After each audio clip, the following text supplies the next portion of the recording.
સહજાત્મ સ્વરૂપ પરમ ગુરુ. ગુરુ ગુણ અમાપ અનંત, નહીં સર્વજ્ઞ સર્વ કહી શકે. અરંકનું ગજુ કેટલું અપમાન કોઈ કહે રખે. શું કહે છે? ગુરુ ગુણ અમાપ અનંત, નહીં સર્વજ્ઞ સર્વ કહી શકે. એમ કેમ? સર્વજ્ઞની જીભ ગુરુનું વર્ણન કરવાને માટે સમર્થ નથી, એમ શાસ્ત્રમાં લખેલું છે. કે આ ગુરુ કુપોદવે ગુરુની વ્યાખ્યા આપી છે વચનામૃતના 718માં પાના ઉપર, કે આત્મા અને સદગુરુ એક જ સમજવા. આત્મજ્ઞાની ગુરુ છે ને એ સહજ આત્મ સ્વરૂપ છે. આપણને ચામડાને આંખથી દેખાય છે એ નથી એનું રૂપ. એ બિના નયન પાવે નહીં, બિના નયન કી બાત હે. અંતરચક્ષુથી રાજ નિહાળો, બાહ્ય દ્રષ્ટિ દુઃખદાય. આનંદજી મહારાજે આ જ વાત કરી છે. ચરમ નયણે કરી માર્ગ જોવતા, ભૂલ્યો સહેલ સંસાર. જેણે નયણે કરી માર્ગ જોઈએ, નયણ તે દિવ્ય વિચાર. પંથડો નિહાળું રે બીજા જીન તણો, અજિત અજિત ગુણ ધામ. આ ગુરુ કેવા છે કે સર્વજ્ઞ પણ એનું વર્ણન ન કરી શકે. આત્મા અને સદગુરુ એક જ સમજવા. આત્મા એટલે શું? સદગુરુ. સદગુરુ એટલે શું? આત્મા, સહજાત્મ સ્વરૂપ. એટલે સહજાત્મ સ્વરૂપ પરમગુરુ મંત્ર આપ્યો કુપોદવે. ભેદી મંત્ર છે આ, 14 પુરાવનો સાર છે આ. નવકાર મંત્ર આવી ગયો, એમાં પહેલું બીજું ત્રીજું નમથોણું આવી ગયું, લોગસે આવી ગયું. સહજ આત્મ સ્વરૂપ. બધા સિદ્ધ ભગવાન સહજ આત્મ સ્વરૂપ છે. તો સહજાત્મ સ્વરૂપ પરમગુરુ બધા અરિયંત ભગવાન મહાવિદ્ય ક્ષેત્રે વિરાજમાન, બધા સહજાત્મ સ્વરૂપ પરમગુરુ છે. 20 તીર્થંકર અને 2 કરોડ કેવળી. પણ હજી કેવળ જ્ઞાન નથી થયું તો પણ આત્મજ્ઞાન તો છે ને. સહજાત્મ સ્વરૂપ છે, પરમગુરુ છે, બીજાને રસ્તો બતાવી શકે એમ છે. કેમ કે સમ્યક દર્શન થઈ ગયું છે. એ સાધુ હોય, ઉપાધ્યાય હોય કે આચાર્ય હોય. નવકાર મંત્ર આવી ગયો ને, લોગસ આવી ગયો ને આખો. પહેલું બીજું ત્રીજું નમથોણું આવી ગયું. વધારે સહજ આત્મ સ્વરૂપ પર લોગોસ બોલીએ ને એટલે 24 તીર્થંકર થયા. પહેલું નમથોણું બોલો એટલે બીજું ને ત્રીજું તો બાદ છે ને. બીજું બોલો એટલે પહેલું ને ત્રીજું બાદ છે. સહજ આત્મ સ્વરૂપ પરમગુરુ બોલો એટલે બધું જ આવી ગયું એમાં. નમોથોણું 3 લોગસ ને નવકાર મંત્ર. એટલે ભેદી 14 પુરાણના સારરૂપ મંત્ર આપ્યો છે. તમે નવકાર મંત્ર બોલો એટલે ખબર પડી જાય કે જૈન છે જન્મે. સહજ આત્મ સ્વરૂપ પરમગુરુ બોલો તો ક્યાં વાંધો છે કંઈ? ગુરુદ્વારામાં સહજ આત્મ સ્વરૂપ હોય, અને સાંઈબાબાના મંદિરમાં શિરડીમાં સહજ આત્મ સ્વરૂપ એમ લખ્યું છે, સચ્ચિદાનંદ સાંઈબાબા. ભલે સાંઈબાબાને આત્મજ્ઞાન હતું કે નહીં એ બીજી વાત, આપણો એ વિષય નથી અત્યારે. આપણો વિષય સહજ આત્મ સ્વરૂપ પરમગુરુનો છે. એટલે આત્માને સદગુરુ એક જ સમજવા. આ વાત વિચારથી ગ્રહણ થાય છે. તે વિચાર એ કે દેહ નહીં અથવા દેહને લગતા બીજા ભાવ નહીં, પણ સદગુરુનો આત્મા એ સદગુરુ છે. તો મારો આત્મા હું છું, કેવળીનો આત્મા કેવળી છે. નવું શું કીધું? કયું નવું? આગળ જેણે આત્મ સ્વરૂપ લક્ષણથી, ગુણથી અને વેદનથી પ્રગટ અનુભવ્યું છે, એટલેથી અટકતું નથી હજી અનુભવ્યા પછી. અને તે જ પરિણામ જેના આત્માનું થયું છે. એટલે સહજ આત્મ સ્વરૂપ થઈ ગયા છે. પહેલાં બુદ્ધિથી ખબર પડી, એને યથાર્થ પ્રતીતિ આવી, પછી અનુભવ થયો, અને પછી એ જ પરિણામ એનું થઈ ગયું. એટલે પોતે સહજાત્મ, પોતે ભગવાન થઈ ગયા. આપણે રોજ બોલીએ છીએ પણ ગાતા હોય ને એટલે ઉપયોગ ન રહે. સદગુરુ સંત સ્વરૂપ તું જ, એ દ્રઢતા કરી દે. કોને પ્રાર્થના કરે છે? આકાશી ભગવાન ઋષભનાથને. હે પ્રભુ, હે પ્રભુ, શું મેં આમ નથી કર્યું, આમ નથી કર્યું, આમ નથી કર્યું. 40 વાર કહ્યું 20 દુહામાં. પછી છેલ્લે કહ્યું કે ફરી ફરી પડી પડી હે પ્રભુ, હે પ્રભુ, શું માગું છું? સદગુરુ સંત સ્વરૂપ તું જ, એ ઋષભનાથ ભગવાન, એ સિમંદર સ્વામી, શ્રીમદ રાજચંદ્રને તારું સ્વરૂપ એક જ છે. આ દ્રઢતા કરી દે મને. પણ સમજાવવાનો ઉપકાર શું?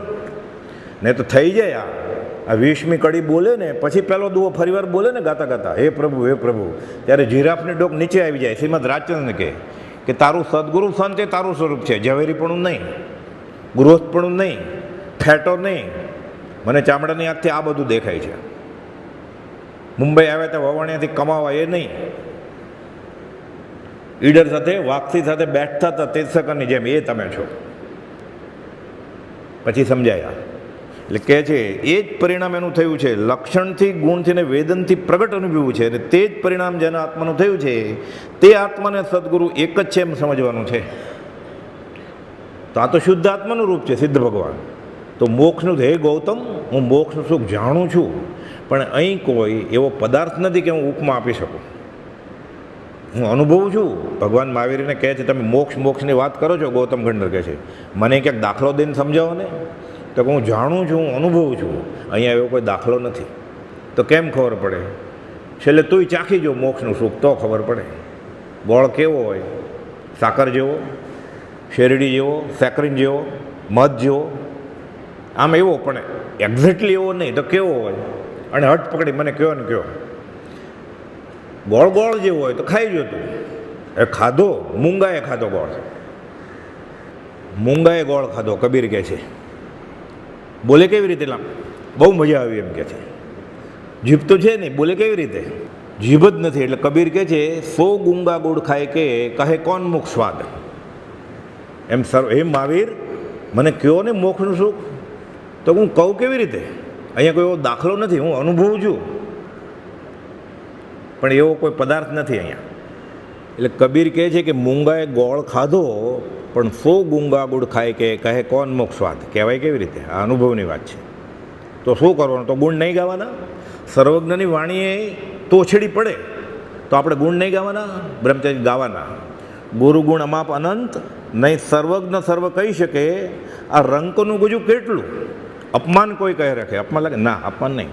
બહુમાન જો હૃદયે રહ્યું, અપમાન સમજો ના ગણે. તું કારી બોલે બાળ તો તળી વાણી પણ મીઠી માતને. નાનો છોકરો બોલતા શીખે, ભૂ ભૂ પાણી, પછી લાત મારતા મારતા કે પાણી આપ, માં રાજી થાય. કે બાબો બોલતા શું શીખ્યો? તુકારો કરે, પાણી આપ, તોય રાજી થાય, પાણી માગે છે. પહેલાં તો પૂછવું પડતું હતું, આમાં આમ કરીને ચટાવતી હતી, હવે તો બોલવા માંડ્યો. તુકારી બોલે બાળ તોતડી તો પણ મીઠી માતને, માને તો મીઠું લાગે. તો આ તો માતા ને પિતા બે છે આપણા. તમે માતા પિતા તો અમે, એ રાજી જ થશે. તેની નિષ્કારણ કરુણાને નિત્ય પ્રત્યે નિરત સ્તવવામાં આત્મસ્વભાવ પ્રગટે. તો આપણે એના ગુણગ્રામ ગાયા છે. મોહમય ક્ષેત્રે અમોહ સ્વરૂપ એવા શ્રી રાજચંદ્ર લખે છે. શ્રી મોહમય ક્ષેત્ર, મુંબઈનું નામ જ મોહમય પાડ્યું છે. કેમ? એ કાળમાં બહારથી ગામ પરગામના લોકો મુંબઈ જોવા આવતા, એમ કે અમે બોમ્બે જઈ આવ્યા. પછી તો મુંબઈ થઈ ગયું, હવે બોમ્બે યુનિવર્સિટી, એમ બોમ્બે મોઢું ભરાય, એમ બાયોડેટા મજબૂત થઈ જાય એનું. એમ કહે ને દેશમાં કે અમે બોમ્બે જઈ આવ્યા. એટલે પૈસાવાળો હોવો જોઈએ, સાધન સગવડવાળો હોવો જોઈએ, કે ભણેલો હોવો જોઈએ. બોમ્બે જઈ આવ્યા, લોકો બોમ્બે જોવા જતા. કુપોલદેવે આવ્યા. એ કાળમાં બહારથી બારગામના પરગામના લોકો બોમ્બે, મુંબઈ એક અજાયબી ભરી નગરીને જોવા આવતા, અને જોયા બાદ લાંબા કાળ સુધી માયણું તેનું સ્મરણ કરવું એ છે એક લાણું. અમે બોમ્બે જોયું છે એમ કહેતા. નજરાઈ જાય. આગલી પેઢીના વાત કરે છે. કાલબા દેવી, ઝવેરી બજાર, ગ્રાન્ટ્રો, ત્રંબાકાંઠા, સવાર અને સાંજે, સવારે 10 વાગે અને બપોરે 3:30 વાગે મ્યુનિસિપાલિટીની ટેન્કર રસ્તા ધોતી. આ વૈભવ હતો મુંબઈનો. 2 વાર રસ્તા ધોવાતા મુંબઈના. મોહમય ક્ષેત્ર, ઝવેરી બજારે જાય ને આ રેવાશંકર જગજીઓની પેઢીને નજરાઈ જાય માણસ. ઘરેણા જોઈને આકર્ષાઈ જાય, આત્મા ત્યાં ઠરી જાય, એટલે નજરાઈ જાય. શાસ્ત્રીય શબ્દ છે આ. એટલે કોપોલું નામ પાડ્યું કે ભલ ભલા ભૂલેશ્વર. ઈશ્વર આવે ને તો એકવાર તો ભૂલી જાય, એવી ભૂલ ભૂલામણી છે. નામ જ ભૂલેશ્વર છે, ભૂલે ઈશ્વર. કાલબા દેવી મુંબઈ નંબર 2, ભૂલેશ્વર.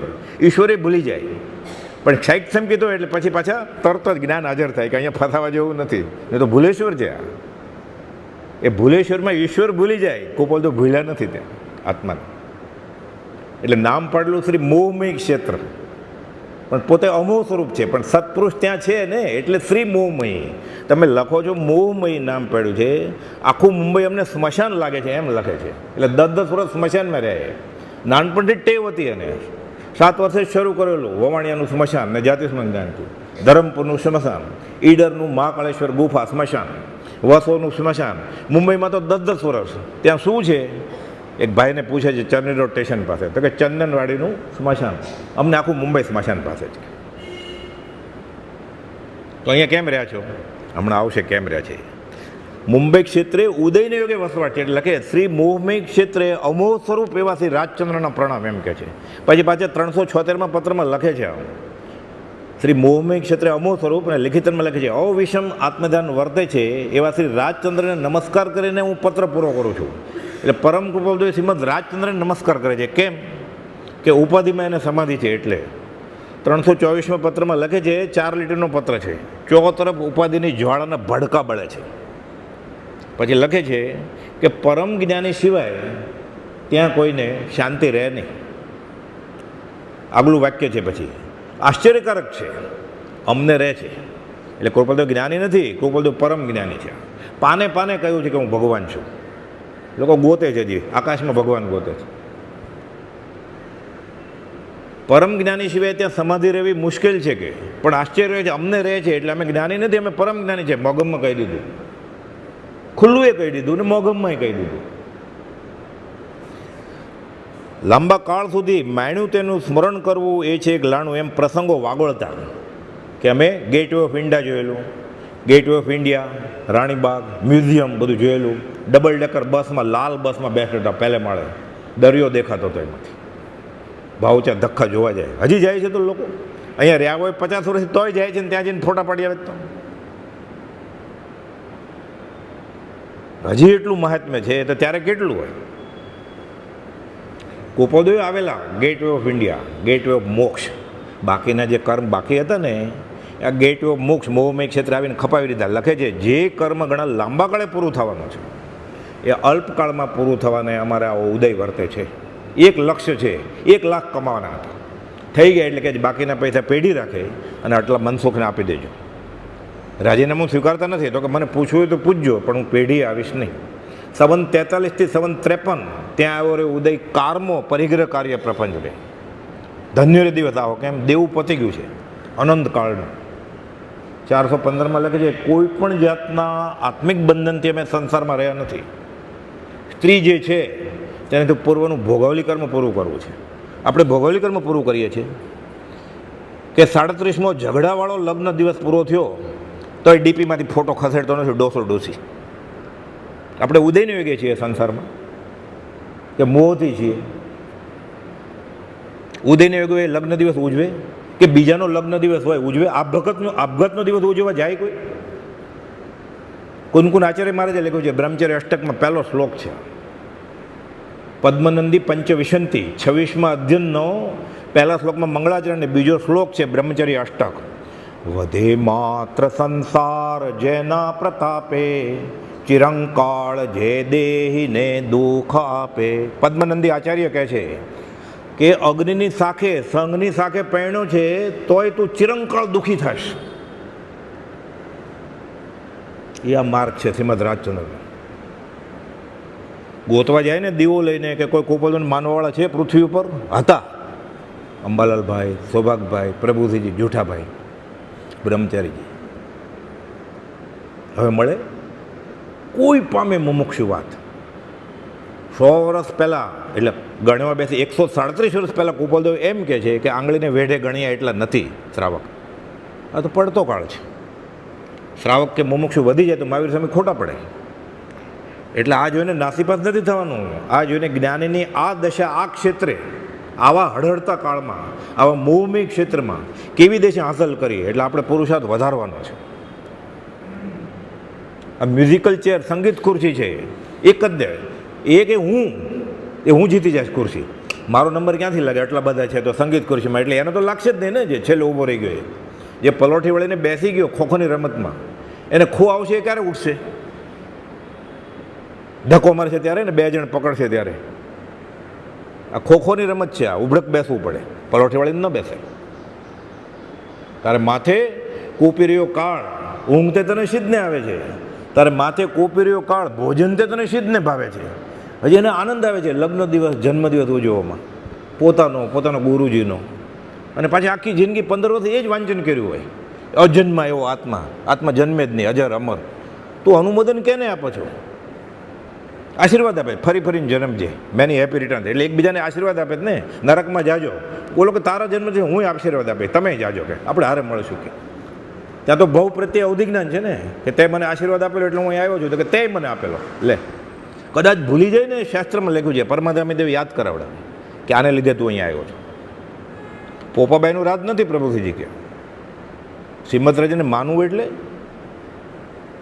એ માનવા વાળો જ્ઞાની હોય. પ્રભુજી કહેતા જ્ઞાનીને ઓળખે જ્ઞાની. માન્યતાનું ફળ નથી, દશાનું ફળ છે. વચનામું 397. હું માનું છું. જોજો પૂતગલ ફરસના નિશ્ચય ફરસે સોય. આ ન્યાય કૃપાદય અહીંયા આવેલા. મુંબઈનું નામ જ મોહમય પાડનાર કૃપાદય અમોઘ સ્વરૂપ પૂર્વકર્મના ધક્કે સ્વરૂપ સ્થિત ઈચ્છા રહિત વિચરે પૂર્વ પ્રયોગ પૂર્વકર્મના ધક્કે અહીંયા આવેલા. ભગવાન મહાવીરે અનાર્ય પ્રદેશમાં ગયેલા. ના છે જૈન સાધુને પાણીમાં પગ મૂકવાની. ભગવાન મહાવીર આખું વર્ણન આવે છે, હોડીમાં બેસેલા છે અને શૂલ પાણી દેવે પછી ઉપસર્ગે કરેલો. એ તો કર્મની સામે જાય. જાશોમાં પ્રભુ પંથ વિકટ છે, ઝેર ભરેલો સર્પ નિકટ છે, ત્યાં જ ગયા મહાવીર સામે. બધા ના પાડે છે કે એમ ભલ ભલાને મારી નાખે છે, રોજના 1-2 જણાને દ્રષ્ટિ સાપ છે, ત્યાંથી નીકળે તો મરી જાય છે. કેટલી ભેંસ ને ગાય મરી ગયા, કેટલા છોકરા મરી ગયા, તમે નહીં જાતા ભગવાન. ત્યાં જ ગયા મહાવીર સામે. ત્યાં જઈને શું કે પછી મહાકાળેશ્વરની ગુફા મોહન હજી એકલો કેમ આવ્યો, મગન કેમ નથી આવ્યો? આજે મગન કેમ નથી આવ્યો? એટલે ગઈકાલે આવ્યો હશે ને, ગયા અઠવાડિયે. એટલે એક કરતાં વધારે વાર તો આવ્યા જ હશે ને. 4 અલગ અલગ વ્યક્તિ સાથે અલગ અલગ દિવસે અલગ અલગ સ્થળે પ્રસંગ બનેલા છે. વાઘસિંહ સાથે કુપાલદેવ બેઠા હોય. અને આ તો ગુજરાતીમાં આપણને સમજે કે મોહન આજે મગન કેમ નથી આવ્યો. હું તો કહું કાલે કેમ નહોતા આવ્યા, એટલે આજે આવ્યા ને કાલે નહોતા આવ્યા, એટલે 2 એમ થયું ને સાબિતી. એટલે એક કરતાં વધારે વાર તો આવ્યો જ હશે ને. સાબિતીવાળી વાત છે આ કાળની. ઉત્તર સંડા જોયું, આંખે દેખાય એવાલ છે. આમ બેસે સર્પ, કુપાલદેવ પદ્માસનમાં બેઠા હોય ધ્યાનમાં, જાણે દેશ ન સાંભળતો હોય. બોલતા નહોતા કાંઈ કુપાલદેવ, તો દર્શન કરીએ કે ન બોલો તો કાંઈ નહીં. સંઘની પંચેન્દ્રી જીવ છે. 1000 જણનું ટોળું હોય ને, સર્પ નીકળે હમણાં, આપણે એમને બેસા રહીએ, જેની સાથે વેરો એને જ ડંખ મારે, બધાને ન મારે કાંઈ. આપણે પ્રયોગ ન કરાય, એ જ્ઞાનીના ઘરની વાત છે. કુપાલદેવ જ્ઞાની આત્મજ્ઞાની ખોળામાં સાપ આવે નાસીપાસ ન થાય. એને ખબર હું શરીર નથી, હું આત્મા છું. સાપ કરણ છે તો શરીરને કરણ છે, મને ન કરડે. આ ગુરુજીનું લક્ષણ હોય.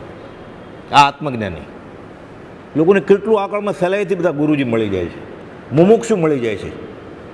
એ પ્રભાવ ન કરવા માટે બરાબર કે 150 જણા છે આજે, સાકરના પડીકા લાવજો, મુમુક્ષુ.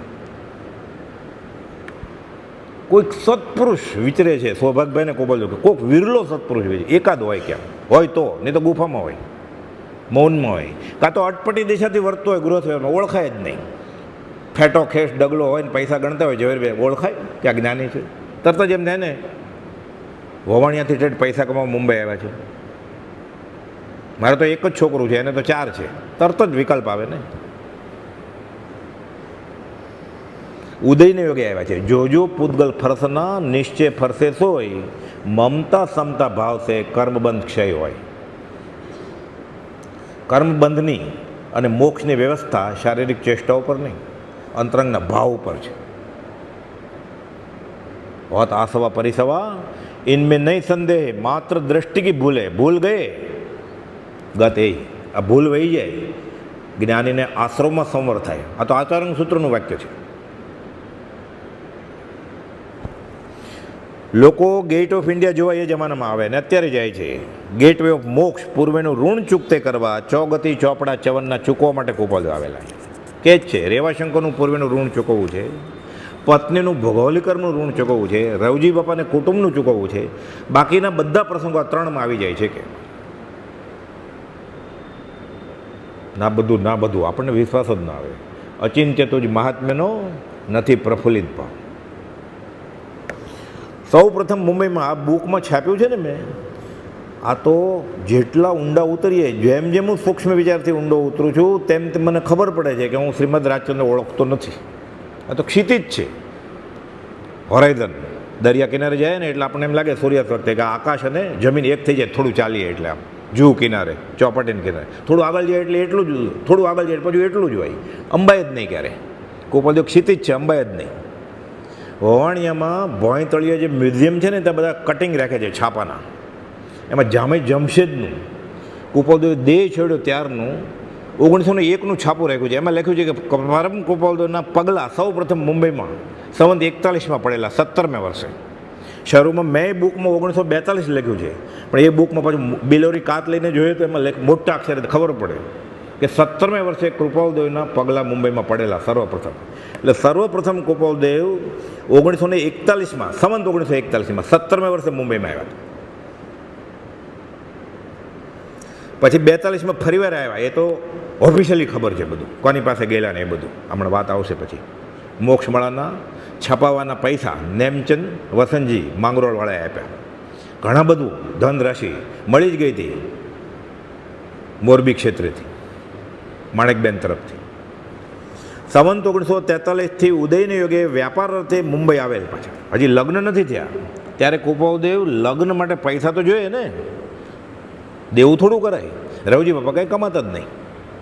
વવાણિયાની ભાગોળે ગરાસિયા સાથે હુકો ગગડાવતા. એક પત્રમાં કૃપાલદેવે લખ્યું છે, પરમાટ ઠપકો આપેલો, રીસાઈને વયા ગયા મોટી દીકરીને ઘરે, પરણેલી દીકરીને ઘરે. એટલે કૃપાલ 931માં લખ્યું છે કે સાંજની મેલ ટ્રેનમાં બેસાડી દો એને, એટલી નાની વાતમાં શું રીસાઈ ગયા કે તમારા સારા માટે કહું છું, વ્યસન વધારે વધે ને ઘટાડે ઘટે. આખી દુનિયાને તમાકુ છોડાવ્યું કૃપાલદેવે. ત્રિભુવનભાઈને, ઝવેર બાપાને, પોતાના પિતાને નહોતા ચડાવી શક્યા. ઘરનો જોગી જોગતો, ઓળખાણ ન થાય. ત્યાં તો મેં જ મોટો કર્યો છે. હું તો એને હાથ પકડીને નવડાવતો હતો, હાથ પકડીને બહાર લઈ જતો હતો. એટલે રવજી બાપાને ખાસ અધ્યાત્મમાં રસ નહોતો. સંવત 43થી ઉદયને યોગે વ્યાપાર અર્થે મુંબઈ આવ્યા કૃપાલદેવ. હજી લગ્ન નથી થયા, પણ ખબર હતી એને કે લગ્ન ક્યારે થવાના છે. એને શક પણ થઈ ગયેલું 1 વર્ષ પહેલાંથી. તો પૈસા તો જોઈએ ને. એને રવજી બાપાને કહ્યું નહીં, પણ રવજી બાપાને પાછું ફંક્શન મોટું રાખવું હતું. અત્યારે બધા રાખે જ ને એમ 3 દિવસનું બધા. એ જમાનામાં પ્રથા હતી કે જે આવે ને જાનૈયાને સોપારી આપવાની. કૃપાલદેવ કહે બધાને 2 સોપારી આપજો નિયમ પ્રમાણે. ખોબે આપે છે. કૃપાલદેવ કહ્યું આ શા માટે આપણે ખેંચાવવું જોઈએ? વચનામૃત 30માં લખ્યું છે, જે પદ રાણી વિક્ટોરિયાને દુર્લભ છે, કયું? મોક્ષ. એટલે કેવળ અસંભવિત છે. અને પ્રદેશમાં મોક્ષ હોય, આર્ય પ્રદેશમાં નહીં જેવું થઈ ગયું તો એકાંતે નથી લખ્યું ન જોઈએ, એમ લખ્યું કે લગભગ અસંભવિત છે. એ પદનો આકાંક્ષિત છે. એને ખબર પડશે કે આવી જાઓ જલાલી કરે છે, આ ઉધાર પૈસા લાવીને. તમારા ચારિત્રને ઝાખપ નહીં લાગે? રીસાઈને વયા ગયા લગ્નના દિવસે રવજી બાપા. વાંચીએ ને આપણને ધ્રુજારી ઉપડે કે જ્ઞાનીને આવા કર્મ સહન કરવા પડ્યા છે. એ ક્યાં ઓળખતા હતા કે મારો દીકરો જ્ઞાની છે? ઓધવને અકરું જાય છે ને જશોદા મૈયા આગળ કે તમારો ખોળામાં પરબ્રહ્મ રમે છે, તો કે આવો ચિરોટીઓ ભરે છે, ગોપીની ફરિયાદ લાવે છે, કે ગોરસા ફોડે છે, કે બધા વાંદરાથી તો ડરે જ, કે બિલાડીથી ડરે જ, કે એમ કરી પાછો ચિરોટીઓ ભરે છે. પછી તો ઉપદેશ બોધમાં કથા છે, એ કનૈયો મોઢું ખોલે છે એટલે બ્રહ્માંડ દેખાય છે. ત્યારે ખબર પડી. આવો પ્રસંગ ખંભાતમાં બનેલો છે. કૃપાલદેવના દેહ વિલે પછી દેવામાં તો ખંભાત આવેલા સુબોધક પુસ્તક શાળામાં કૃપાલદેવની હયાતીમાં છપાઈ ગયેલું બધું. પુત્ર તમારો ધણી અમારો તરણ તારણ જહાજ, માતા જતન કરીને રાખજો તમ પુત્રમાં આધાર. આ તો કલ્યાણકની વાત છે, સ્નાત્રની. આ કડી આવીને એટલે અંબાલાલભાઈ, ત્રિભુવનભાઈ, કિલાભાઈ, ગુલાબચંદ બધા ફરીને દેવા માતાને કહે છે કે પુત્ર તમારો ધણી અમારો તરણ તારણ જહાજ. તીર્થંકર નહીં, તમારો છોકરો. કે માતા જતન કરીને રાખજો તેને તમ પુત્રમાં આધાર. ત્યારે દેવા માતાને ખબર પડી કે મારે ઘરે ભગવાન 3 લોકનાથ મારા ખોળામાં મેં ધવડાવેલો ને રમાડેલો. આંખમાંથી દળદળ આંસુ થાય છે કે ભાઈ મને કહેતા હતા નાના હતા ત્યારે મોક્ષે આવું છે. હું કહેતી હતી ભાઈને કે મને મોક્ષ ખબર નથી, તો કે હું બતલાવીશ. 9 વર્ષનો 8 વર્ષનો છોકરો એમ કે હું મોક્ષ બતલાવીશ. આપણને હજી નથી ખબર કે મોક્ષ એટલે શું. એ ગોખેલું વાંચેલું સાંભળેલું જ બોલવાનું ને. આપણે તો પીએચડી થઈ જાય ગોળ ઉપર, પણ ગોળ ખાધો ન હોય તો શું? પછી રેડ્યા દેવા માતા કે મને નાના હતા ત્યારથી કહેતા તો હતા. અમલભાઈ ઓળખી ગયેલા. હિંમત ચાલે અત્યારે સ્નાત્ર આવે ત્યારે કૃપાલદેવને હાથ જોડતા. માથે તીર્થંકર મૂકી જ દે એટલે મહાવીરની ઉપર મહાવીર મૂકે જ ને. આ ભક્તિ કરે કે આશાપના કરે છે. આપણે નવો બંગલો લઈએ લોનાવલામાં, મહાબળેશ્વરમાં, બાપુજીનો ફોટો રાખીએ ને, પિતૃવંદના માતૃવંદના. પછી પિતાના ફોટો ઉપર પાછો પિતાનો ફોટો રાખીએ 2. આપણે એ કરીએ છીએ. આ અને ગાયે પાછા હાર્મોનિયમ તમુરાન તાલે. પ્રત્યક્ષ સદગુરુ સમ નહીં પરોક્ષજીન ઉપકાર, એવો લક્ષ્ય થયા વિના ઉગેના આત્મવિચાર. શું કહે છે કે હે ભગવાન, મને આત્માનો વિચાર ઉગવાનો નથી, કેમ કે હું પ્રત્યક્ષ જીન કરતાં તમારો ઉપર વધારે છે માનવા તૈયાર નથી. એટલે રોજ એ કબૂલાત કરે છે કે મારું પ્રતિક્રમણ સ્વીકારતા નહીં. સમજાવણ ઉપકાર છો. 11મી ગાથા છે આત્મધેયની કે પ્રત્યક્ષ સદગુરુ સમ નહીં પરોક્ષ જીન ઉપકાર. એવો લક્ષ્ય થયા વિના ઉગેના આત્મવિચાર. સંકિત નહીં, આત્માનો વિચાર જ નહીં ઉગે. એને કોને? આપણે બધાને. મહાવીર જયંતિ દિવસે રડ્યા તો હવે આનાથી વધારે શું હોય? ચૈત્ર સુદ 13 સંવત 1952, 1 2 3 4 મહાવીર સમિકા જય જયકાર, બધા નવા કપડાં પહેરીને, શણગાર સજીને, રથ કાઢીને. કોઈ બધું રડે છે કે મહાવીર જયંતિ ઉજવતા જ નથી આવડતી. આ લોકો મહાવીર ગેલેરીમાં ઊભો છે ને લોકો મૂર્તિ લઈને જાય છે બધા. સમજાવણ ઉપકાર શું? શેડો પડે એવું છે. અને આનંદ આવે છે ભક્તિનો. એને રડવું આવશે ને જ્યારે અધમાધમ અધિકો પતિત, કે અનંતકાલથી મેં આશાતના જ કરી છે સત્પુરુષની, ત્યારે અધ્યાત્મની મુસાફરી શરૂ થશે. આ અગાઉ મોક્ષવાળાની છપાઈ અર્થે સહયોગ તો મળી ગયેલો, પણ છપાયા બાદ આગોતરા ગ્રાહકો નોંધાવવા માટે પણ તેઓ મુંબઈ પધારેલ હતા. સંવત 43 ને 44માં ફરી આવવું થયેલ. અને સૌ પ્રથમ સંવત 1942માં પરમાત્મ પ્રભાવના હેતુએ મુંબઈ જ્યારે આવ્યા, 41માં આવેલા સંવતમાં, ત્યારે ગોઠવણ કરવા આવેલા કે ધંધે લાગવા માટે. અને 40માં મોક્ષમાળા છપાઈ ગયેલી. 16 વર્ષ ને 5 મહિને તો લખી નાખેલી એણે, પણ છપાયેલી નહોતી. છપાવાના પૈસા આવી ગયેલા, પણ ગ્રાહક થવા જોઈએ ને. એટલે સંવત 41માં આવ્યા, 42 43માં ફરી વાર આવ્યા, અને 44માં પણ આવ્યા. અને માંગરોળ નિવાસી ભાઈ નેમચંદ વસંતજીએ સંવત 42માં ફરી વાર આવ્યા, ત્યારે ફરી વાર પૈસા આપ્યા કે આ પૈસા લાખો. તો કે મારે ગ્રાહક જોઈએ છે, ગ્રાહક. ચોપડી તો છપાઈ જાય છે, પણ વાંચવાવાળા કોણ છે? અને જોગાનું યુગ ત્યારે મુંબઈ યુનિવર્સિટી છપાઈ ગયેલી, બોમ્બે યુનિવર્સિટી, કે અંગ્રેજી શિક્ષણ પામશે લોકો, આધુનિક શિક્ષણ, અધ્યાત્મથી ભ્રષ્ટ થઈ જશે. એટલે મારે ઉતાવળે આની પ્રભાવના કરવી છે. એટલે મોક્ષમાળા લખણીને એના 10 વર્ષ પહેલાં બોમ્બે યુનિવર્સિટી છપાઈ ગયેલી. આખો ઇતિહાસ છે શા માટે મોક્ષમાળા લખીએ, કે અંગ્રેજી શિક્ષણ પામીને આધુનિક પેઢી આત્માર્થથી વંચિત રહી જશે. પછી જય જિનેન્દ્ર કે જય પ્રભુ બોલે, જય રામ, ગુડ મોર્નિંગ ને ગુડ નાઇટ ને ગુડ નાઇટ, શાંતિથી સૂજે અને ગાઢ દર્શન આવણી કરે, બાંધ્યા આશીર્વાદ આપે છે, ગુડ નાઇટ. ઓલો કે તને ગુડ નાઇટ, જા ઓકે ઓકે ગુડ નાઇટ. એટલે શાંતિથી દર્શન આવણી કરે, બાંધજો.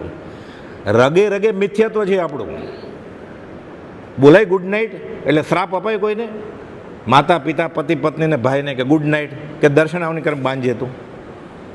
એ ઊંઘમાં દેહ છૂટે ક્યાં જાય જીવ? એટલે અધોગતિએ જવાના આશીર્વાદ આપે જ ને. એ કહે તો આને મને વિષય ન કર્યું, મેં કર્યું તોય એટલે મને શ્રાપ ન આપ્યો એણે, અને દુઃખ લાગે છે. આપણા ચારે આચરણના ઠેકાણા જ નથી હજી. મુમુક્ષતા ક્યાં? લોકો સંકિતની વાત કરે છે અને આત્મજ્ઞાનની વાત કરે છે. એનો વિચાર વિવેકપૂર્વક શાંત ભાવે કરીએ તો પ્રતિક્રમણ થાય. સંવત 1945માં વ્યાપાર અર્થે રેવાશંકર જગજીવનની પેઢીમાં જોડાયા. લગ્ન થઈ ગયા છે. હવે જમાઈ છે, ભત્રીજા જમાઈ, કાકાજી થાય ને. અને 10-10 વર્ષ પેઢી સાથે જોડાયેલા રહ્યા. અને છેક સંવત 1957 માક્ષરવદ આઠમ સુધી, એટલે મુંબઈમાં ક્યાં રહ્યા? વાત આપણે એ કરીએ છીએ, મુંબઈમાં કેટલો વખત રહ્યા? સંવત 41માં પગ મૂક્યો પહેલી વાર, અને સંવત 57 માક્ષરવદ આઠમ સુધી શિવ સાયન ક્ષેત્રે નિવૃત્તિ આરામ અર્થે રોકાયેલતાનો ઉલ્લેખ છે. પોષવદ દશમને દિવસે સંવત 57માં મુંબઈથી ગુજરાત તિથલ ગયા, પછી મુંબઈ આવ્યા એ ઉલ્લેખ નથી. પરમ કુમાર મુંબઈ ક્ષેત્રે સંવત 48, 50, 53 અને 55 4 પર્યુષણ મુંબઈમાં કરેલા છે. એક વખત તો સૌભાગભાઈ બોલાવે છે તો કે નહીં આવાય અમારાથી. ઉદય એવો છે અત્યારે.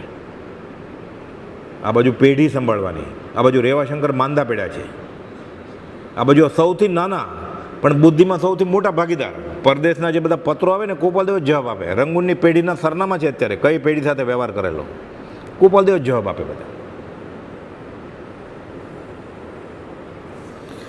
હવે મુંબઈમાં ક્યાં ક્યાં હતા આ બધા પવિત્ર સ્થળ? આપણે સમજશિખર જાય તો આમ કરીએ ને, પાલિતાણા જાય તો એમ કાંકરે કાંકરે સિદ્ધ અનંતા સિજ્યા રે. ગોપાલદેવ રોજ આંટા મારતા હશે ને, ત્યાંથી ચાલતા હશે ને. એ જગ્યાએથી નીકળેલા હશે ને ગોપાલદેવ, ત્યાં બેસેલા હશે ને, ત્યાં ચાલેલા હશે ને. ખારા કૂવાની એકદમ સામે અત્યારે છે ખારો કૂવો હજી. બિલ્ડિંગમાં બીજે માળે ગોપાલદેવની બેઠક હતી, જ્યાં આરબનો પ્રસંગ બનેલો, ગિરીવે મૂકેલ ઘરેણા પાછા આપેલા, અને મોતીનો પ્રસંગ જે 60,000 રૂપિયા કમાતા હતા દસ્તાવેજ પ્રમાણે એ ફાડી નાખ્યો ભાવ વધી ગયા એટલે. કે તું શું મૂંઝાણો, આ કાગળિયો તકલીફ આપે ને. લે, આ પ્રસંગ અહીંયા બનેલો ખારા કૂવાની સામે બીજે માળે પેઢીમાં. બીજું મુંબાદેવીનું મંદિર ત્રાંબાકાંઠા, આજની શારદા હોટલની લાઇનમાં ઓફિસ નંબર 105. અત્યારે તો રીડેવલપમેન્ટ થાય છે, સ્મારક છે ગોપાલદેવનું. હજી ત્યાં બાજુમાં પાનવાળાને પૂછે ને તો કે મેરા પિતાજી યહાં ભી થા પાનવાલા, ઉસકો ભી સબ પૂછતા થા. આ જ બિલ્ડિંગ હતું કે. અને મ્યુનિસિપાલિટીનો રેકોર્ડ તપાસીએ તો 105 નંબરનું બિલ્ડિંગ હજી છે. થોડા વખતમાં ત્યાં મલ્ટી સ્ટોરી બિલ્ડિંગ થઈ જશે પછી. અત્યારે હજી છે દર્શન માટે. શારદા હોટલની લાઇનમાં ઓફિસ નંબર 105 ત્રાંબાકાંઠા પહેલે માળે પેઢી હતી, અને બાજુમાં જ ગોપાલદેવ રહેતા હતા. ત્યાં ઘર પણ ત્યાં જ હતું બાજુમાં. એટલે જબકબા અને કાશીની જે વાત આવે છે એ ત્યાં ઉતરેલા એક, એટલે ત્યાં રહેલા એક દેશમાંથી આવેલા. ત્યારે આજે ત્યાં ઇમારત પુનર્વિકાસ રીડેવલપમેન્ટ થઈ રહી છે. અહીં આત્મભાવના ભાવતા જીવલે કેવળ નાંદરે, આ મંત્ર સંવંત 1949માં અહીંયા ભૂલથી 1959 છપાઈ ગયું છે, 1949 છે પ્રભુશ્રીનું ચાતુર્માસ. આ શિબિરની બુક બધાને આપી દીધી ને પછી બધાને ફોન આવતો, તમારે પાકું કરવું છે, બુક જલ્દી આપો તમે કહેલું. એટલે વચનબદ્ધ હતું, એટલે અર્જુન છપાયું ને ઉતાવળ, એટલે થોડી ભૂલ રહી ગઈ છે છપાવવામાં. એટલે સંવંત 1959 નહીં, સંવંત 1949માં ચીજ મોકલીમાં પ્રભુશ્રીએ ચાતુર્માસ કરેલું. એટલે શિબિરમાં હમણાં હરીફેમે કોઈ 59 બોલશે તો 0 મળશે પછી 49. અને આત્મભાવના ભાવતા જીવ લે કેવળ જ્ઞાન. આ મંત્રની ઉત્પત્તિ પ્રભુશ્રીજીને ગોપાલદેવે હસ્તલિખિત કરીને આપ્યું સમાધિ શતકના પહેલે પાને. દિગંબરી ગ્રંથ આગળ વાત આવશે. અને પહેલે પાને દાદરેથી પાછા બોલાવીને આ ત્રાંબાકાંઠા પહેલે માળે ત્યાંથી આ મંત્ર ઉદ્ભવ પામેલો. આપણે કોઈક અત્યારે કે ભક્તમર કઈ ઓરડીમાં લખાયેલો, કે આત્મસિદ્ધિ ક્યાં લખાયેલો, કે નવકાર મંત્ર કઈ ઓરડીમાં લખાયેલો સૌથી પહેલાં, કે લોગસ ક્યાં લખાયેલો, તો આપણે દર્શન કરવા જાય ને. આ આત્મભાવના ભાવતા જીવ લે કેવું ને આ ઓરડીમાં લખાયેલો. આ બધું સાબિતીવાળી વાત છે, પણ જીવને મહાત્મ્ય જ નથી આવતું. રગે રગે એના ખ્યાલ, રૂઢ ખ્યાલ ઘૂસી ગયા હોય ને, ઓક સંજ્ઞાના બધા કરે કરવાનું. એ સમજ શિખર ચડે ને 20 તીર્થંકર ત્યાંથી મોક્ષે ગયા છે એને યાદ કરવાના. ઋષભ રાજ, મલ્લી રાજ, અજીત રાજ, રાજ રાજ, પાર્શ્વ રાજ, તો કામ થાય. ઈડર અને રાજકોટનું મહાત્મ્ય સમેત શિખર અને પાલિતાના જેટલું બલકે વિશેષ લાગશે ત્યારે આત્મસિદ્ધની 11મી ગાથા સમજાશે કે પ્રત્યક્ષ સદગુરુ સમ નહીં પરોક્ષ નુકતા. આપણે બોલીએ છીએ પ્રથમ નમો ગુરુ રાજને જેણે આપ્યું જ્ઞાન. પ્રથમ ક્યાં નમે છે? ઓપરેશન કરીએ ખબર પડે પ્રથમ કોને નમે છે. કોણ ઓપરેશન કરે કોનું? બધા સરખા જ છે. તો જ્ઞાની તો જ્ઞાનમાં જાણે છે. એ ગુરુ રાજ તમે જાણો છો સગળું, છોરું અમે તો તમારા. એ તો જાણે જ છે બધું. આપ શ્રીમદ સમય સમયની વાત જાણી જ રહ્યા છો, દેખી રહ્યા છો. પ્રતિક્રમણમાં આવે છે ને, સમય સમયની વાત જાણી દેખી રહ્યા છે. એને શું મતલબ છે વંચક યોગ સાથે? 496 લખ્યું છે જ્ઞાનીને કંઈ છેતરાપણું છે નહીં કંઈ. એને કંઈ જોતું જ નથી, તો એને તીર્થંકર નથી બન્યું ને આપણે આગળ તો શું જોતું હોય? એટલે એ કંઈ છેતરાવાના નથી. આ એક ગુનાના દંડનો અધિકારી તો છે જ. આજે સજા તો મળવાની જ એને વંચક યોગની. પ્રભુજીને સમાધિ શતકના પહેલે પાને જે મંત્ર લખી આપ્યો આજે ગોડેજીની ચાલ અહીં પણ રહ્યા છે ગોપાલદેવ. બધું બાજુબાજુમાં જ છે, ત્યાં ચાલતા જ આવી જાય 5-10 મિનિટનું બધું. ગોડેજીની ચાલ સામે જૈન મંદિર છે. અહીં પરમ ગોપાલદેવે જિનેશ્વરના ભગવાનના સ્તવનો બધા ગાયા છે. પદમસિંહ કે હું સાથે બેઠો આખા સ્તવન ગાય ચોપડી ખોલ્યા વગર. પદ્મપ્રભુ સામે બેસે તો પદ્મપ્રભુનું સ્તવન ગાય, શાંતિનાથ ભગવાનની સામે બેસે તો શાંતિનાથ ભગવાનનું સ્તવન ગાય. અને કીકા સ્ટ્રીટ ગુલાલવાડી કાલબાદેવી મુંબઈ નંબર 2 બીજો ભોયવાડો દિગંબર દેરાસર છે. અત્યારે છે, હમણાં 200 વર્ષ પૂરા થયા. એને ટ્રસ્ટીને અમે પૂછવા ગયેલા, આખો ઇતિહાસ કહેલો કે આ મૂર્તિ ક્યાં હતી ને કેવી રીતે ખસેડીને કેટલા વર્ષ થયા. એ બધું કીકા સ્ટ્રીટ ગુલાલવાડી કાલબાદેવી મુંબઈ નંબર 2 બીજો ભોયવાડો દિગંબર દેરાસર. ભગવાન પાર્શ્વનાથ દિગંબર દેરાસર આજે પણ છે. હમણાં જ 200 વર્ષ પૂરા થયા છે. જ્યાં 900 ભવનું જ્ઞાન પોતાને થયું તે અંગે પદમસિંહભાઈએ પ્રશ્ન પૂછેલો, હકારમાં જવાબ આપેલો કે અમે એમ સાંભળ્યું છે કે તમને આટલા ભાવોનું જ્ઞાન છે. ગોપાલ કે હા એવું કંઈક છે. તો કે મને કહો ને. એટલે આખી વાત કરી. અમીચંદ બાપા ગુજરી ગયા એ બધું. દિગંબર દેરાસરે ભૂલેશ્વરની પાસ સિદ્ધ અવગાન સન્મુખે પદમશીની સા 900 ભવ જેણે વિશે પૂછેલી જે વાત તેનો ઉત્તર 100 મુખે દીધો હતો સાક્ષાત. અત્યારે આ દેરાસર છે. અત્યારે એમાં સિદ્ધની પ્રતિમા લઈને બતાવેલું અવગાન એટલે શું એ પણ છે. અત્યારે સોનાની મૂર્તિ હોય ને એટલે લોક કરેલું છે. અમે ગયેલા, ચાવી પણ આપે, પાછા દર્શન કરવા માટે ખોલી પણ આપે. આખો ઇતિહાસ સાબિતીવાળી વાત છે આ બધી. હાથી બિલ્ડિંગ પરમશ્રુત પ્રભાવક મંડળની ઓફિસ ભાંગવાડીમાં, ત્યાં વચનામૃત વગેરે પુસ્તકો મળે છે. ત્યાં કુપોલ તો બેસેલા કે નહીં, પેઢી હતી કે નહીં, એનો ઉલ્લેખ નથી, સાબિતીવાળી વાત નથી. કોઈ એમ કહે છે કે ત્યાં જે જૂની પેઢી ખારાકોની સામે તૂટ્યું ને ત્યારે અહીંયા સ્થળાંતર થયેલું. કોઈ એમ કહે છે કે કુપોલ અહીંયા હતા જ નહીં, ખાલી આ તો પાછળની ઓફિસ છે. એટલે સાબિતી નથી.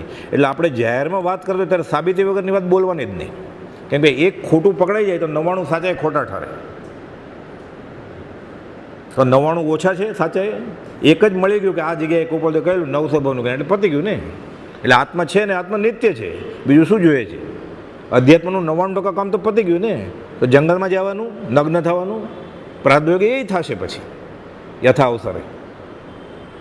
જંગલમાં જવું કે નહીં એ પ્રારબ્ધને આધીન છે. આત્મામાં રહેવું કે નહીં એ પુરુષાર્થને આધીન છે. એ ઘરે પણ રહી શકાય, એ ઝવેર બજાને ગલ્લે રહી શકાય. એ કુપોલ કરીને બતાવ્યું. તો દીક્ષા લેવી કે નહીં એ પ્રારબ્ધને પ્રમાણે છે. ઘરમાં રહેવું, કુટુંબમાં રહેવું કે જંગલમાં રહેવું એ પ્રારબ્ધને આધીન છે. પણ સમ્યક દર્શન થવું, આત્માનો અનુભવ કરવો કે મોહ છોડી દેવો એ પુરુષાર્થને આધીન છે. એ પ્રારબ્ધને આધીન નથી, એ પોતાના હાથમાં છે. પ્રભુજી સમજાવતા કે નખ નથી લાંબો થઈ ગયો કાપી નાખીએ, કે ભીસા એટલે વાળ લાંબા નથી વધી ગયા કે કાતર લઈને કાપી નાખીએ. એ તો ઉદયનો યોગ હશે ત્યારે થશે. આ પણ જ્ઞાનીએ જે સાચું માન્યું તે સાચું, જ્ઞાનીએ જે ખોટું માન્યું ખોટું. આ તારા હાથમાં છે કે અત્યારે કરી શકે એમ છે. ત્યાં વેશ વચમાં નથી આવતો, કે જાતિ વચમાં નથી આવતી. જાતિ વેશનો ભેદ નહીં, કયો માર્ગ જોવાય. સાધે તે મુક્તિ લહે, એમાં ભેદ ન કોઈ. ચમાર, મૂચી, કોળી, કણબી બધાને જ્ઞાન થઈ ગયું છે. મહાવીર સામે શિષ્ય કરેલા બેતારજ મુનિ. ચિત્ત અને સંભૂતિની કથાનકમાં વાત સાંભળીએ ને પૂર્વની, બધા હલકી જ્ઞાતિના હતા. હાથી બિલ્ડિંગ મુંબઈના પશ્ચિમ ક્ષેત્રે શાંતાક્રુઝ નામના પરામાં શેઠ ત્રિભુવન ભાણજીનો બંગલો વિલર વિલા, જ્યાં કુપોલ 6 મહિના રહેલા છે. ત્રિભુવન ભાણજીના બંગલે. ત્રિભુવન ગાથા નામનું પુસ્તક એના સગા સંબંધીઓએ પ્રસિદ્ધ કરેલું છે ભાવનગરથી. હજી એની ચોથી પેઢીના પુત્ર બધું બેન જીવે છે. વડવા શિબિરમાં એક આવેલા, એ ભેટમાં આપેલું પુસ્તક. એમાં ત્રિભુવન ભાણજીએ બધી વાત કરી. મેં તો બધા આગમ વાંચેલા કે, પણ આ યુવાન છોકરા સાથે હું બેસતો, પછી ખબર પડી કે કોણ છે.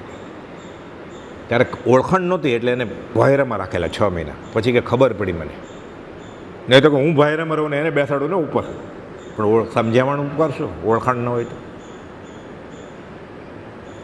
કોઈ બધું મુંબઈથી ઈડર જતા હોય, ટ્રેનમાં બહુ ગર્દી હોય, જગ્યા ન હોય, એટલે કોઈ કેમ ને જરા ખસો તો બેસવું છે, ધક્કો મારીને જગ્યા કરે.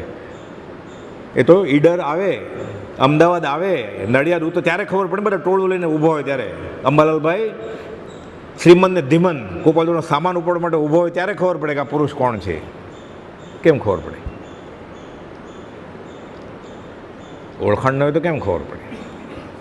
મુંબઈમાં ગીરગામમાં પણ રહેલા છે, પણ ગીરગામમાં સાબિતી સાથે અત્યારે તે જગાનું સરનામું મળતું નથી. પણ ગીરગામમાં રહ્યા એ ચોક્કસ વાત છે. ત્યાં પ્રસંગ બનેલો છે.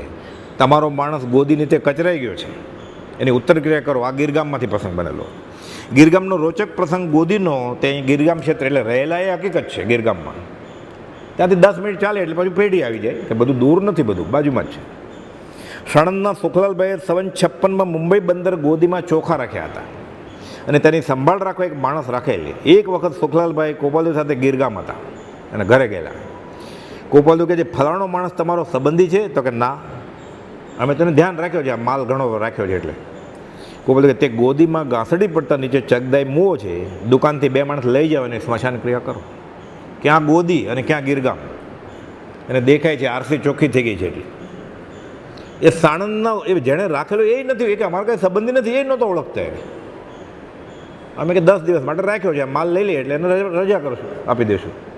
ગોપાલ કે ગુજરી ગયો છે, એની ઉત્તર ક્રિયા કરો અહીંયા બેઠા બેઠા. એ આ ગીરગામમાં પ્રસંગ બનેલો છે. સાણંદના સુખલાલભાઈને ચોખા વગેરે ખરીદી કરવા પનવેલ જવાનું હતું અને તેમણે પનવેલ જોયું નહોતું. ત્યારે બોટમાં બેસીને જાય ધક્કે ભાવચા ધક્કા. પનવેલ જોયું નહોતું. કુપાલદેવ બંદર ઉપર મૂકવા ગયા, ટિકિટ કઢાવી આપી, કયું મૂંઝાશો નહીં. પછી કીધા ઉપર નહીં બેસતા, ચક્કર આવશે. નવો જે બેઠો હોય ને પહેલી વાર પાણીમાં, તમે નીચે બેસજો. એટલે એક માળની હોય સ્ટીમર, કે તમે નીચે બેસજો, ઉપર નહીં બેસતા. ટિકિટ કુપાલદેવે કઢાવી, પણ કે ત્યાં હું ઉતરીને કરીશ શું, પનવેલ મેં જોયું જ નથી. તો કે વનમાળી તમને સામા તેડવા આવશે, ગોધાવીવાળા વનમાળી દાસ. મેસેજ નહોતો કર્યો, ટપાલ નહોતી લખી કાંઈ. કુપાલદેવને જ્ઞાનમાં ખબર છે કે આ સ્ટીમર જ્યારે પનવેલ પહોંચશે ત્યારે સુખલાલભાઈને લેવા વનવાળી ગોધાવીવાળા ત્યાં મળશે. કે આ ગયા સુખલાલભાઈ પરિચય નોંધમાં લખાવે છે કે હું ઉતર્યો ને ત્યારે ત્યાં ઊભા તમારી વાટ જોઈને વનમાળી દાસ. કે કુપાલદેવ મને મુંબઈમાં કહી દીધું. આ કયું જ્ઞાન? હજી સ્ટીમર શરૂ જ નથી થઈ, ટિકિટ લીધી છે, તો એ પહોંચશે ને ત્યારે ગોધાવીવાળા વનમાળી દાસ ત્યાં આવીને ઊભા હશે તમારી વાટ જોઈને. આ કયું જ્ઞાન? આ કર્મગ્રંથમાં ગોઠવા બેસે તો કંઈ ગોઠવાતું નથી. એટલું ગોઠવાય કે આરસી ચોખ્ખી થઈ ગઈ ત્યારે ખબર પડે બધું. આ કોણ? સુખલાલ છગનલાલ. ખડગાસનવાળું અને પદ્માસનવાળું ચિત્રપટ જે પડાયું છે એ સુખલાલ છગનલાલ. કે તમારી હયાત પછી અમારે આધાર શું? તો કે અમારે શારીરિક શક્તિ નથી, પણ મનોબળ પાર્શ્વનાથ ભગવાન જેવું છે કે હું માનસિક બળથી ઊભો થાઉં છું. પછી વઢવાણના પ્રેસમાં જીન કહેવાય એને. ખડગાસન ને પદ્માસનના ફોટા લીધા. સુખલાલ છગનલાલ એની વાત છે. એને કુપાલદેવ કહેલું કે જાઓ તમે વનવાળી સામા લેવા આવશે. આ બધા સાવ યુવાન વયના, નોકરીમાં જમવાનો રિસેસ પડે ને ત્યારે કુપાલદેવના પત્રો વાંચે.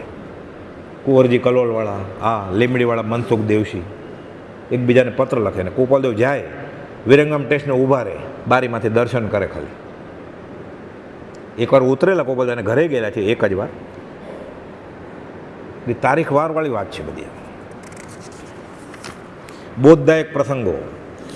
કુપાલદેવ શતાવધાની તરીકે શરૂઆતમાં મુંબઈમાં પ્રખ્યાત થઈ ગયા. પછી તો આમ તો વાત એમ છે, સામાન્ય રીતે 99% એમ ખબર હોય કે કુપાલદેવ શતાવધાન મુંબઈમાં કરેલા, પણ વચનામૃત 18માં કુપાલદેવે લખેલું છે ત્યારે ખાલી 52 અવધાનનો રદિયો આપ્યો છે કે મેં કેવી રીતે 52 અધ્યયન કર્યા બોટાદમાં. ત્યારે લખે છે, શું કહે છે? રવજીભાઈ દેવરાજ પ્રોફેસર હતા સંસ્કૃતના. સંસ્કૃતની પાઠશાળાના પુસ્તકો લખતા. એણે કુપાલદેવને કહ્યું કે આટલી બધી યાદશક્તિ હોય, 1 કલાકમાં 50 શ્લોક 100 શ્લોક યાદ રહી શકે? કુપાલદેવ 50 નહીં, અમે 500 શ્લોક યાદ રાખીએ છીએ 1 કલાકમાં. એ 18મા પત્રમાં કુપાલદેવે લખ્યું છે કે હજી આ શતાવધાન કરી શકે છે, હજી કરી શકે છે. એટલે એને પહેલાં કર્યા હશે ને, ત્યારે હજી મુંબઈ તો શતાવધાન કર્યા જ નથી એણે. લોકોને એમ છે કે શતાવધાન ફરમજી કાવસજી હોલમાં શતાવધાન કર્યા, ત્યાં તો કર્યા જ.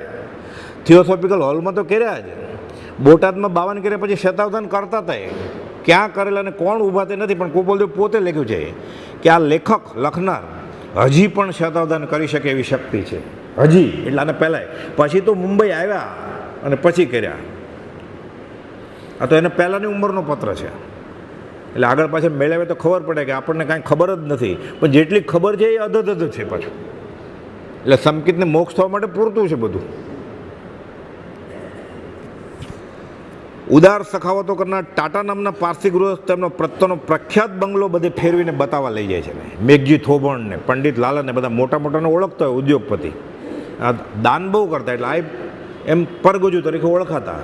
એટલે કોઈને ઓળખાણ લગાડી કે અમારા ઘર લઈ આવો ને તમારા મહેમાનને, આ બધા આટલા જ્ઞાની છે તો પગલાં કરાવો, એમ કે ને મોટા માણસને પગલાં કરાવો. કેમ દુકાનનું ઉદ્ઘાટન કોઈ એક્ટર એક્ટ્રેસને બોલાવે એમ, તો જેને ધર્મમાં રસ હોય, અહોભાવ હોય, એને એવા પુરુષને બોલાવે ને. પછી ઘર બતાવે કે આ ફ્રાન્સનું ફર્નિચર છે, આ પેરિસથી લઈ આવ્યા છે ખુરશી ને બધું. કુપાલદેવ જોવે છે બધું. એવા ભાવ ખરા મનમાં કે મારા વખાણ થશે.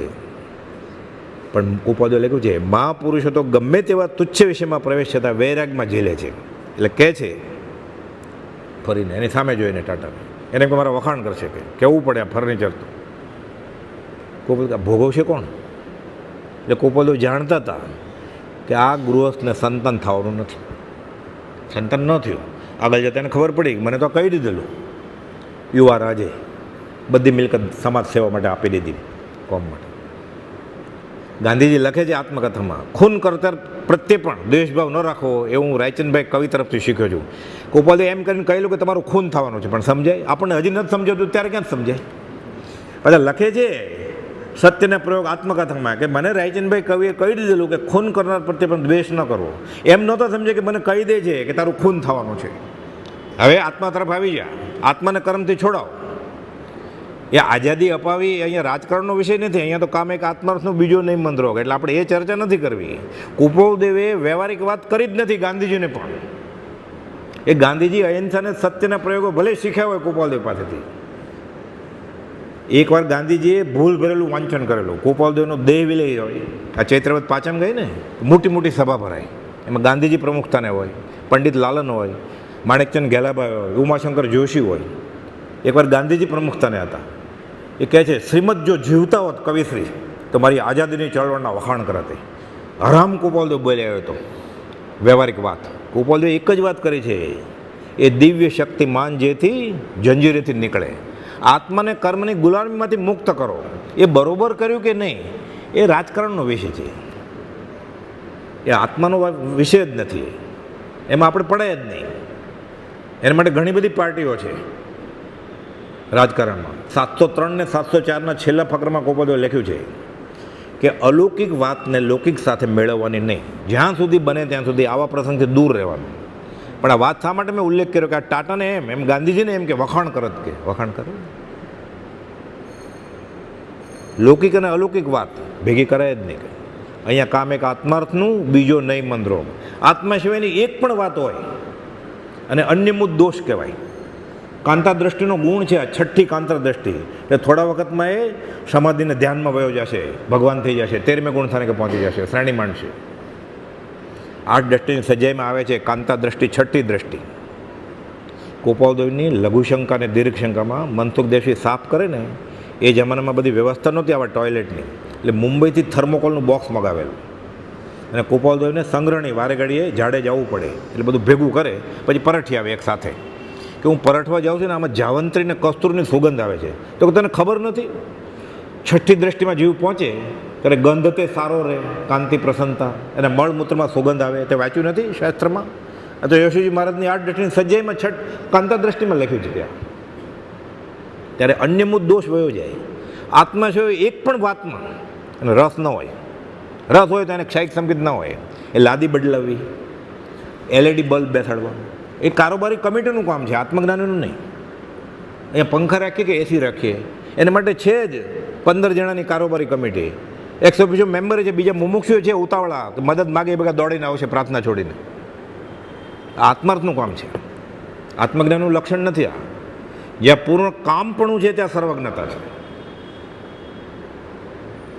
એ વ્યવસ્થાપકો વ્યવસ્થા કરીને પુણ્ય કમાય જ છે અધ્યાત્મની સગવડ આપીને. આત્મજ્ઞાની ન કરે. 360માં પત્રમાં કુપાલદેવે લખેલું છે, એક પણ કામ બાકી હોય એને અખંડ આત્મબોધ ન હોય, એને માથું નમે નહીં શ્રાવકનું, મુમુક્ષુનું. આત્મજ્ઞાની ન હોય. એ પૂછે ને કયો રંગ કરાવો છે, મને શું પૂછો છો એમ કે મારે મંદિર બંધાવવું છે, શાસ્ત્રમાં વાત છે, મારી આગળ પૈસા છે, મારે 2 કરોડ આપવા છે.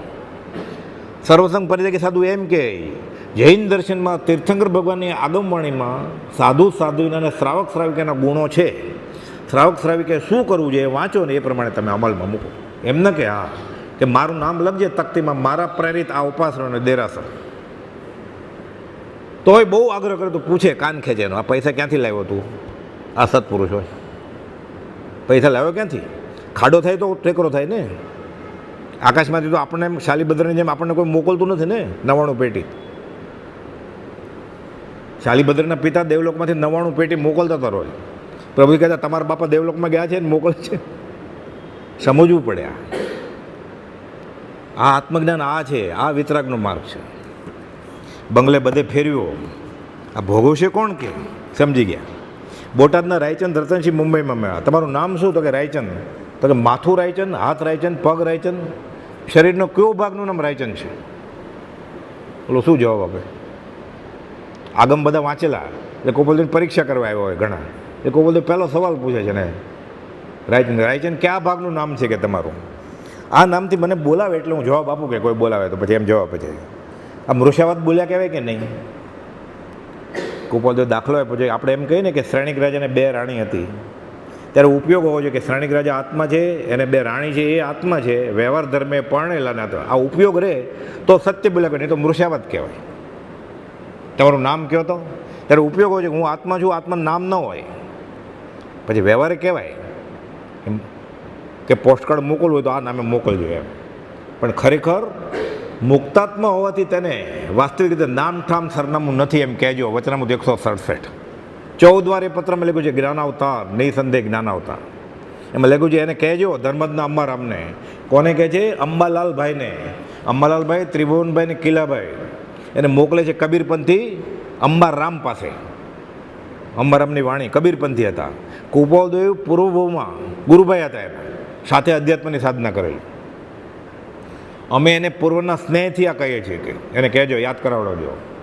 એને ઘણું બધું જ્ઞાન હતું, ત્યાગ વૈરાગ. આત્મજ્ઞાનની વાત નથી, વ્યવહારિક ક્ષેવ પશ્ચિમ જ્ઞાન અને ઘણી લબ્ધિઓ પ્રગટેલી.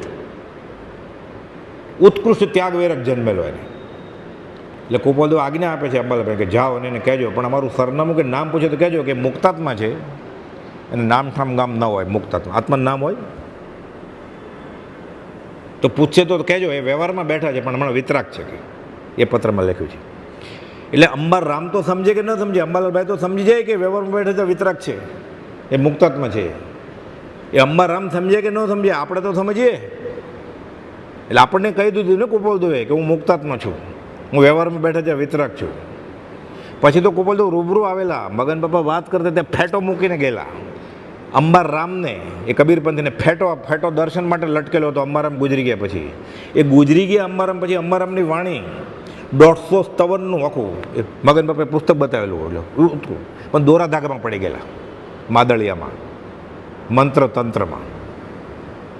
આ ગાતો હોય મંત્ર તંત્ર ઔષધ નહીં જેથી પાપ પલાય, વિતરાગ વાણી વિના અવર ન કો ઉપાય. વચનામૃત 15 બીજી કડી. કેટલાય છોડ્યું દોરા ધાગા, મંત્ર તંત્ર. પછી શું કે ખબર છે? શાસક રક્ષક દેવનું છે આ. શાસક રક્ષક સમકીતી દેવ હોય તારો વ્યવહાર સારો કરી દે. શાસક રક્ષક જો સમકીતી દેવ હોય તને આશીર્વાદ આપે પરણવાના, સંતાનના, નવી ફેક્ટરી કરવાના, ગ્રીન કાર્ડ પાસપોર્ટના. એટલે સમકીતી દેવ તમને અનાર્ય પ્રદેશમાં મોકલે. તો મિથ્યાથી દેવ હોય તો એ તો ફળ આપી શકે એમ નથી. સતી શ્રાપ દે નહીં, શંખણીનો સાપ લાગે નહીં તો કોનાથી ડરે જાય? એટલે કુપાલદેવે લખ્યું દેવદેવીની તુષ્માનતાને શું કરશે. તો એ લોકોને હોય જ ડાબે જમણે માદળિયા ને દોરા ધાગા ને તિજોરી નહીં બાંધે જ તો લોકો. અને સાથે કે હું શ્રીમદ રાજચંદ્રને માનું છું. એટલે દેવદેવીની આશાતના નથી કરવી, દ્વેષ નથી કરવો. અહીંયા વિતરાગના માર્ગની પ્રભાવના કરવી છે આપણે. એની પ્રાપ્તિ પછી અનંતકાળનું યાચકપણું મટી સર્વકાળને માટે અયાચકપણું પ્રાપ્ત થાય એવો તરણ તારણ એ મેળ્યો છે આપણને. હજી જીવનું ભિખાર્યું પણ ટળતું નથી. આપો ને, મને આપો ને, હજી આપો ને. મોક્ષ છે એની પાસે, તારું માથું ક્યાં નમે છે? જેની પાસે મોક્ષ હોય એને નમાય. પરમ કુપાલદેવને કહે છે પછી બ્રહ્મચર્ય વ્રત ચોથું વ્રત છે, તેના પચકાણ કરનારે સ્ત્રી ન સેવી એમ કે, એટલે લગ્ન ન કરવા એ જ બ્રહ્મચર્ય વ્રત. એ 9 વાળ વિશુદ્ધથી પાળતો ભાઈ. એ મળદાને શણગારે નહીં, પછી મળદાને શણગારે. બ્રહ્મચર્ય 9 વાળ છે, એમાં 9મી વાળ એ છે જો શરીરને શણગારે ને એનો બ્રહ્મચર્યનો ભંગ થઈ જાય. નખ રંગે, વાળ રંગે, ચામડી રંગે, હોઠ રંગે. વ્યવહાર શબાશો બનતા કપડાં પહેરવા પડે, મળદાને શણગારે નહીં, જોવે નહીં. એ આંખ બંધ કરી દે પછી અંગોપાંગ મનોહરવાણી ના જોવે, નયન નાસિક આદિ વિકૃત ચોથી વાળ છે આ. બ્રહ્મચર્ય જે પાળતો હોય ને એ આત્મજ્ઞાની ગુરુ કહેવાય. એને નમો તો મોક્ષ થઈ જાય.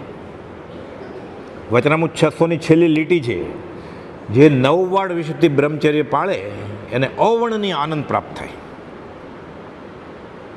9મે ગુણ થાને કે વેદોદયનો નાશ થાય. ઉપદેશકપણું પણ ત્યાર પછી આરાધવા યોગ્ય છે. વચનામૃત 600માં કુપાલદેવની આજ્ઞા છે, મારે ગુરુજી થવું છે. બ્રહ્મચર્ય પાળે છે 9 વાળથી. ન પરણવું એ બ્રહ્મચર્ય નથી, એ તો સૌ નાનામાં નાની વાત છે. ન પરણવું જે 9 વાળ વિશુદ્ધથી ધરે શિયળ સુખદાય, ભાવ તેનો લવ રહે પછી તત્વવચન એ ભાઈ. એ ભગવાન જ છે. ખરો બ્રહ્મચારી એટલે ભગવાન, ભગવાનની જીવતી મૂર્તિ. એ બ્રહ્મમાં જ ચર્યા કરે છે, એ સહજ આત્મ સ્વરૂપ છે.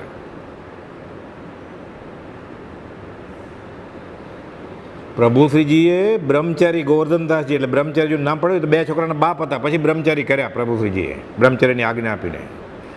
બ્રહ્મચારી બેને રસોઈ કરી હોય અગસ્તમાં એ ખાવાની મનાઈ કરેલી એને. આ બ્રહ્મચર્ય છે. એ તો હારે નાચે છે ને કે બ્રહ્મચર્ય. આ વિતરાગનો ધર્મ હોય. બોલે નિત્યક્રમમાં રોજ બોલે વિતરાગનો કહેલો પરમ શાંત પૂર્ણ સત્ય છે. તારા માટે હરામ તને અડ્યું હોય તો વચનામૃત 505 રોજ બોલે જ છે ને ખાલી. એક મુલ્લા દો મુલ્લા 18 લાખ હુआ આદિ પ્રેમ की खबर न पई अल्लाह अल्लाह करी मुआ कबीरा એ મારગડા જુદા રાજ રાજ સૌ કો કહે વીરલા જાણે ભેદ જે જન જાણે ભેદ તે કરશે ભવ છે. હવે સમય પૂરો થાય છે. બાકીનું મોહમય ક્ષેત્રે અમોહ સ્વરૂપ ગોપાલદેવ બપોરે લેશું. સહજાત્મ સ્વરૂપ પરમ ગુરુ.